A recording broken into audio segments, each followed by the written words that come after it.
நம்ம நாட்டில் 108 பெருமாள் கோயில் இருக்கு, 1008 சிவன் கோயில் இருக்கு. பார்த்திபன் ஒரு மிகப்பெரிய வரலாற்று சிறப்புமிக்க ஊர். திருப்பூவனம் சிறப்பு பெற்ற ஊர்.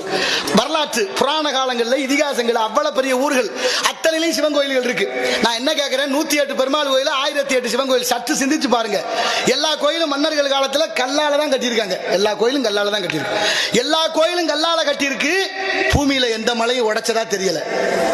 ஆனா இன்னைக்கு ஒரு கோயில் கூட கட்டல, அம்புடு மலையை உடைக்கிறாங்க, யாரும் கேட்கல. என்ன நியாயம்? உங்க அதிகாரம், உங்க பணபலம் அத்தனையும் வச்சு ஒரு மலையை நீங்க உற்பத்தி பண்ணிருவீங்களா? செய்ய முடியுமா சொல்லுங்க. ஆமான்னு சொல்லுங்க, நான் பேசல. முடியாது தானே? அதை பூமியோட எடுத்தா கூட பரவாயில்ல. எவ்வளவு உயரம் இருந்துச்சு அவ்வளவு ஆழம் கீழையும் பறிக்கிறீங்களே. உங்க தலையில எல்லாம் இடி விழுகாதா? தண்டாளுங்க கொடுமை இல்லையா? நெஞ்சு பொறுக்குது இல்லையா? நிலை கட்ட மாந்திரன் நினைத்து விட்டால் நெஞ்சு பொறுக்குதில்லை என்ற பாரதியினுடைய வைர வரிகள் ஞாபகத்துக்கு வர வேண்டாமா?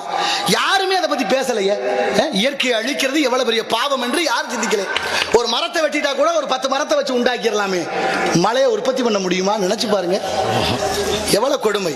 நான் கேட்கறது என்ன, நாமெல்லாம் வாழ்ந்து முடிய போறோம்ங்கிற கணக்கு. எப்ப வேணாலும் மரணம் வரலாம். நமக்கு பின்னாலே வரக்கூடிய சந்ததியினர் இந்த பூமியில எப்படி வாழும் நினைச்சு பார்க்க வேண்டாமா? சிந்தனை வேண்டாமா?